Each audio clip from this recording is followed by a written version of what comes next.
कि कराची रहने के काबिल नहीं है। देखिए, स्ट्रीट क्राइम्स पूरी दुनिया में जितने भी मेट्रोपॉलिटन सिटीज़ हैं वहाँ पे स्ट्रीट क्राइम का रेशो बाकी जगहों से ज़्यादा होता है। और ये पूरी दुनिया की फिगर्स में भी दे सकता हूँ और पूरे पाकिस्तान की फिगर्स में भी दे सकता हूँ कि इस वक्त पेशावर में क्या पोजीशन है, कोयटा में क्या पोजीशन है, लाहौर में क्या पोजीशन है। कराची की आबादी सबसे ज़्यादा है तो डेफिनेटली उसके फिगर्स तो डिफरेंट होंगे। कराची के हालात की बात है तो वसीम अख्तर साहब ने अगर ये बात की है तो मैं एक बात उनको कह दूं कि कराची के हालात पहले दौर से बहुत बेहतर है। कराची में अभी कोई बोरीबंद लाशें नहीं मिलती। कराची में अभी जो है वो 10 मिनट की कॉल पर कराची बंद नहीं होता। कराची में अभी हड़ताल करने की किसी को इजाज़त नहीं है। कराची में अभी भत्ताखोरी, पर्चियाँ, ये सब बंद हो गई हैं। सिंध हुकूमत के साथ एमक्यूएम की जितनी भी मीटिंग्स रही हैं उसमें एमक्यूएम मुख्तलिफ इशूज़ पर डिस्कस करती है। मैंने कब और हर मीटिंग में वसीम अख्तर साहब ज़रूर होते हैं। मैं हल्फिया कह सकता हूँ, हल्फिया, और अगर मैं गलत बोलूँ तो वसीम अख्तर साहब मेरे बयान पे दोबारा बयान दे सकते हैं। मैंने एक भी ऐसी मीटिंग अटेंड नहीं की कि जहाँ पे वसीम अख्तर साहब ने ये कहा हो कि जी कराची में लॉ एंड ऑर्डर का इशू है, कराची में स्ट्रीट क्राइम बढ़ा हुआ है। अगर वसीम अख्तर साहब ये बात मान लें कि उन्होंने कभी एक दफ़ा कही हो तो मैं दोबारा आने के लिए तैयार हूँ और इस मेरे बयान पर वसीम अख्तर साहब जो है वो जवाब दे सकते हैं, उनको पूरा इख्तियार है। एमक्यूएम वफाकी हुकूमत में आज भी हमारी इत्तेहादी है और हमारे एमक्यूएम के साथ कुछ चीज़ों पे कुछ मामला तय हैं। हम उन्हीं के पैरामीटर्स में रहकर बात करना चाहते हैं। अगर एमक्यूएम का कोई एक लीडर, ये भी मुझे पता नहीं कि अपनी लीडरशिप से पूछ के कर रहा है या खुद कर रहा है या इलेक्शन बल्दियाती करीब आ रहे हैं तो उसमें थोड़ा गर्मा गर्मी के लिए कर रहा है, गहमा गहमी के लिए कर रहा है, अवाम में अपनी साख बचाने के लिए कर रहा है, तो मैं कुछ अभी नहीं कह सकता। लेकिन बेहतर है अगर एमक्यूएम की यही बात उनकी लीडरशिप की तरफ से आएगी तो फिर शायद मेरा बयान का अंदाज़ बयान भी थोड़ा मुख्तलिफ होगा। मेरा शायद अंदाज़ बयान भी मुख्तलिफ हो, लेकिन मैं समझता हूँ और बाकी बंद कमरों में जो बातें हुई हैं वो भी मुनासिब नहीं है, गैर अखलाकी बात है कि मैं वो बातें अभी यहाँ पे बैठ के करूँ। उस पार्टी का पहले मौके पर हम किसी भी ऑडियो और वीडियो लीक्स पर यकीन नहीं रखते। किसी की भी ज़ाती ज़िंदगी है, उसमें जो भी है उसमें ना ही मैं कोई कमेंट करना चाहता हूँ।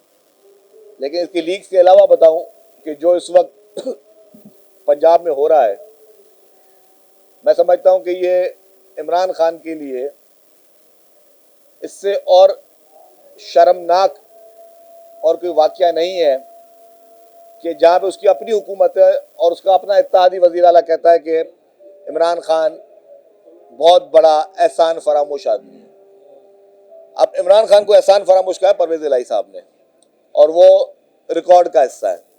और आपने देखा कि पूरी पीटीआई जो कि उसे बयानात देने में बड़े मैदान में आते थे, पीटीआई ने एक दफ़ा भी नहीं कहा कि जी वो परवेज़ इलाही के इस बयान की मजम्मत करते हैं। तो इसका मकसद ये है कि सब पीटीआई अफरा तफरी का शिकार है, पीटीआई डर का शिकार है, पीटीआई खौफ का शिकार है। देखिए स्मार्ट सिटी का काम जो है वो चल रहा है।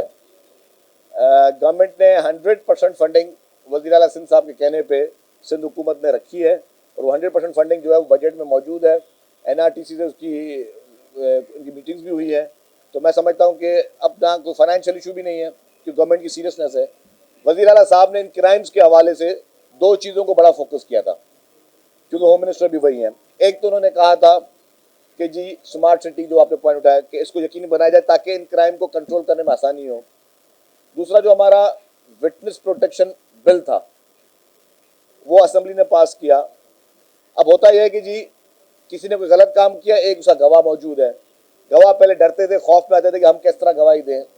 तो हुकूमत सिंध ने, इसी पीपल्स पार्टी की हुकूमत सिंध ने विटनेस प्रोटेक्शन प्लान अप्रूव किया जिसमें कोई भी अगर विटनेस बनेगा तो उसको सरकार की ऊपर ये लाजिम है कि उसको प्रोटेक्शन फराम करे। अब्दुल रशीद साहब असेंबली के मौजूद मेंबर हैं, कल उन्होंने कंप्लेंट की थी, लेकिन जो हकायक सामने आ रहे हैं वो ये आ रहे हैं कि अब्दुल रशीद साहब असेंबली में वहाँ पे हॉस्पिटल में जाके ज़बरदस्ती पॉलिटिकल वर्कर्स को लेकर जाके वहाँ पे कुछ गड़बड़ कर रहे हैं जिसकी वजह से ना ही ये हॉस्पिटल जो है सियासत का कोई ग्राउंड है जहाँ पे आप जाके इस तरह का माहौल पैदा करें। और जमात इस्लामी की मैं एक जनरल बात कर लूँ, जमात इस्लामी आपको याद होगा कि हमेशा कराची में जितने भी यूनिवर्सिटीज़ में जो फितना और फसाद, उसकी जड़ जो है जमात इस्लामी रही है। तो आज भी जमात इस्लामी ये कोशिश कर रही है कि माहौल थोड़ा इस तरह बनाया जाए और नॉन इश्यूज़ को इश्यूज़ बना दिया जाए। तो जहाँ जमात का पुराना वतीरा रहा है वो करते रहेंगे। हमारा काम है कि जो गवर्नमेंट का काम है वो गवर्नमेंट अपना काम करे। बस डिपो के लिए बड़े कोई इश्यूज़ आ रहे थे, सिविल एविएशन से भी एक कॉन्फ्लिक्ट चल रहा था उस प्रॉपर्टी की मिल्कियत का। तो उसके बाद हमने चीफ मिनिस्टर साहब से रिक्वेस्ट की और एडमिनिस्ट्रेटर केएमसी उस वक्त मुर्तज़ा वहाब साहब से रिक्वेस्ट की थी कि जी हमें इसके लिए ऑल्टरनेट जगह दी जाए। तो आज और जो कि एशियन डेवलपमेंट बैंक की भी बहुत बड़ी रिक्वायरमेंट थी, तो उस सारी बुनियाद के बाद अल्हम्दुलिल्लाह आज हमें वो जगह मिल गई है। उसको आज ट्रांसपोर्ट डिपार्टमेंट उसको टेक ओवर कर रहा है, वो है अलादीन पार्क में। दुबई में आप देखें कि दुबई गवर्नमेंट की जो आरटी है उनकी अपनी टैक्सी सर्विसेज है। तो हमारा ये SMTA है, सिंध मास ट्रांसपोर्ट अथॉरिटी, उसकी निगरानी में हम एक टैक्सी सर्विस शुरू करने जा रहे हैं। अब उसके लिए पूरी वर्किंग शुरू होगी। आज हमने उसके इन प्रिंसिपल एग्री कर लिया है उस मीटिंग में।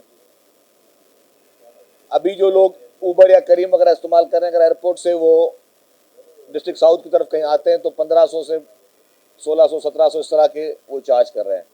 और यही अगर सफ़र इलेक्ट्रिकल व्हीकल में होगा तो वो सफ़र जो है वो 200-300 या मैक्सिमम 500 रुपये तक का होगा।